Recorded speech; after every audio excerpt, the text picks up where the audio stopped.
कहानी की शुरुआत एक चार्टर्ड अकाउंटेंट यानी सीए से होती है जिसका नाम विंस्टन है। वह इस समय अलास्का के एक दूर दराज इलाके में छिप कर रह रहा होता है। तभी अचानक कुछ पुलिस वाले वहां पहुंचते हैं और उसे पकड़ लेते हैं। पुलिस की एक ऑफिसर मार्शल मेडलाइन बताती है कि वे काफी समय से विंस्टन पर नजर रखे हुए थे, क्योंकि उन्हें पता है कि विंस्टन एक खतरनाक माफिया गैंग मोरेटी के लिए काम करता था। विंस्टन का काम था माफिया के काले धन को सफेद यानी लीगल बनाना। इस जुर्म की वजह से पुलिस उसे गिरफ्तार कर लेती है, जिससे विंस्टन को अंदाजा हो जाता है कि अगर वह अभी भी चुप बैठा रहा तो पूरी जिंदगी जेल में सड़ जाएगा। इसलिए वह एक डील करता है कि वह मोरेटी माफिया के खिलाफ सरकारी गवाह बन जाएगा, क्योंकि कोर्ट में सच बोलने के बदले में उसे सुरक्षा और राहत मिल जाएगी। दरअसल अभी तक उस माफिया के खिलाफ कोई सबूत नहीं मिला था और ये एफबीआई के लिए एक सुनहरा मौका था, जिससे मेडलाइन उसकी बात मान लेती है और फिर अपनी सीनियर कैरोलाइन से बात करती है।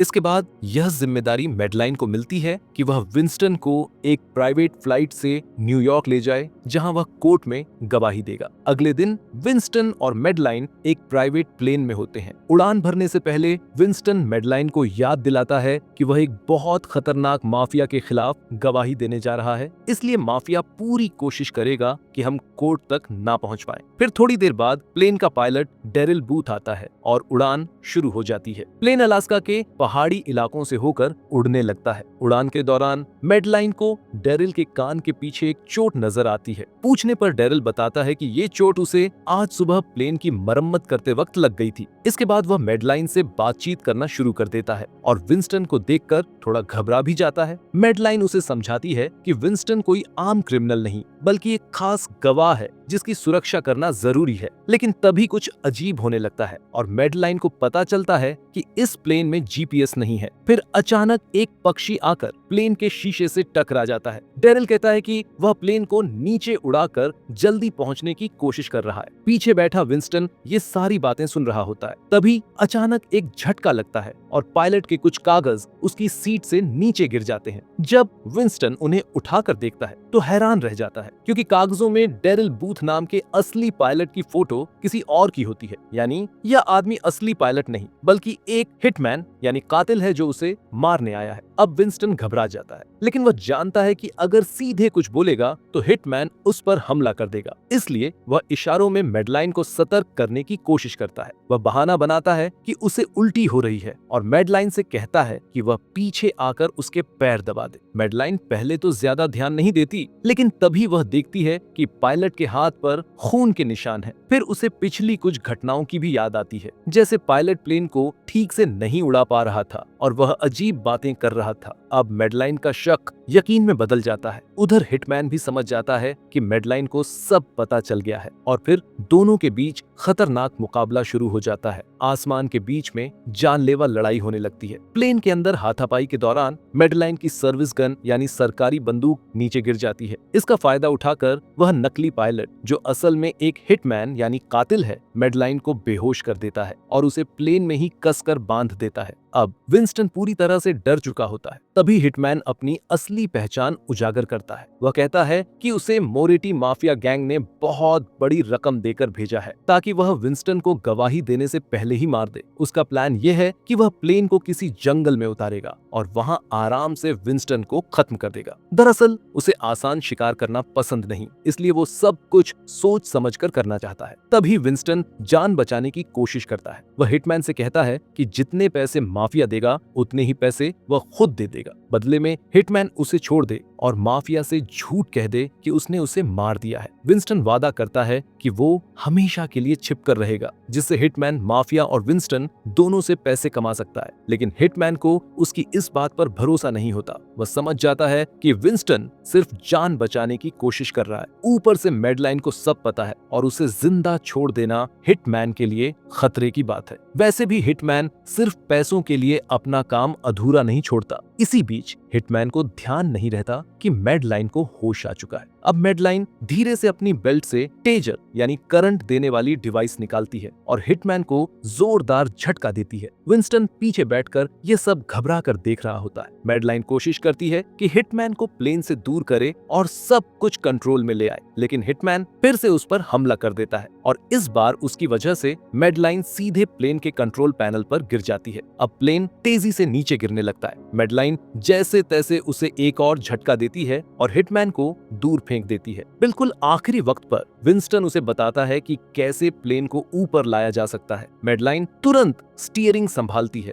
और किसी तरह प्लेन को क्रैश होने से बचा लेती है। लेकिन अब एक और मुश्किल सामने आती है कि मैडलाइन को प्लेन उड़ाना ठीक से नहीं आता, इसलिए वह प्लेन को ऑटो पायलट पर डाल देती है और विंस्टन से पूछती है कि वह चाकू कहाँ है जिससे हिटमैन ने हमला किया था, लेकिन वो चाकू कहीं नहीं मिलती। मैडलाइन अब एक कैंची से खुद को खोलती है और फिर विंस्टन को भी धीरे धीरे आजाद करती है। हालांकि सुरक्षा के लिए वह उसके दोनों हाथ पूरी तरह नहीं खोलती। फिर वह हिटमैन की जेबें चेक करती है और एक डरावनी बात सामने आती है। उसे पता चलता है कि हिटमैन पिछले कई दिनों से न सिर्फ उन दोनों पर नजर रखे हुए था, बल्कि विंस्टन की मां की भी तस्वीर उसके पास थी। यानी अगर वह विंस्टन को नहीं मार पाया तो उसकी मां को मारा जाएगा। यह सुनकर विंस्टन बहुत डर जाता है। मैडलाइन उसे भरोसा दिलाती है कि वह अपनी सीनियर कैरोलाइन को फोन करेगी, जो उसकी मां को सेफ जगह पर ले जाएगी। लेकिन कई बार कोशिश करने के बाद भी कैरोलाइन से संपर्क नहीं हो पाता। तब मैडलाइन प्लेन में मौजूद एक एयरलाइन ऑफिसर से बात करती है और सारी पोजीशन समझाती है कि कैसे वह खतरे में है, कैसे प्लेन में कोई जीपीएस नहीं है और उन्हें यह भी नहीं पता कि वे इस वक्त कहां उड़ रहे हैं। लेकिन इससे पहले कि कोई मदद मिल सके, उनका कनेक्शन कट जाता है। तभी विंस्टन उसे याद दिलाता है कि मैडलाइन के पास एक सैटेलाइट फोन है। मैडलाइन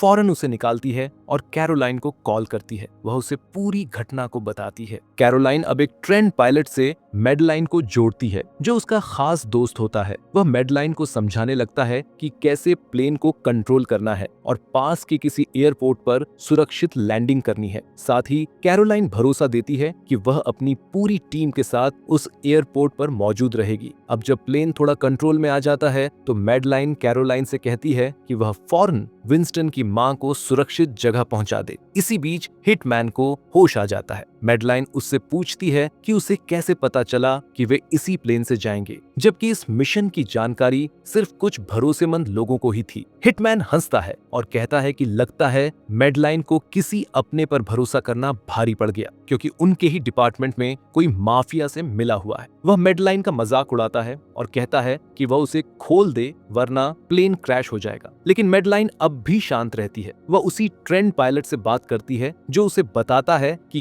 किस दिशा में जाकर प्लेन को न्यूयॉर्क की ओर मोड़ना है। अब जब इनके प्लेन की दिशा सही हो गई तो पीछे बंधा हुआ हिटमैन गुस्से में बोलने लगा और वह उन्हें ताने मारता है कि वो कभी भी प्लेन को ठीक से लैंड नहीं कर पाएंगे। फिर वो विंस्टन को धमकी देता है कि माफिया के पास उसकी मां का पता है और अगर उसने गवाही दी तो वे उसकी मां को मार देंगे। विंस्टन को शक होता है और वो मैडलाइन से पूछता है कि मैंने अपनी मां का एड्रेस तो सिर्फ FBI को बताया था, वो भी बहुत सीक्रेट जगह है, तो माफिया को ये पता कैसे चला? मैडलाइन को तो पहले से शक था कि उनके ही डिपार्टमेंट का कोई माफिया से मिला हुआ है। उसे यकीन हो जाता है कि अंदर ही कोई गद्दार है। इसी बीच हिटमैन की नजर लड़ाई के दौरान गिरे चाकू पर जाती है जो सीट के नीचे पड़ा हुआ था। तभी मैडलाइन को उसकी सीनियर कैरोलाइन का फोन आता है, जो उसे बताती है कि हिटमैन ने इस प्लेन के असली पायलट डेरिल बोथ को उसके घर में बेरहमी से मार दिया था। ये सुनकर मैडलाइन को और झटका लगता है। कैरोलाइन यह भी बताती है कि इस मिशन के बारे में सिर्फ 3 लोग जानते थे, मैडलाइन, खुद कैरोलाइन और उनका डिप्टी हेड, यानी गद्दारी इन्हीं में से किसी एक ने की है। इसी दौरान प्लेन के सामने अचानक घना कोहरा आ जाता है, जिससे उन्हें कुछ दिखाई नहीं देता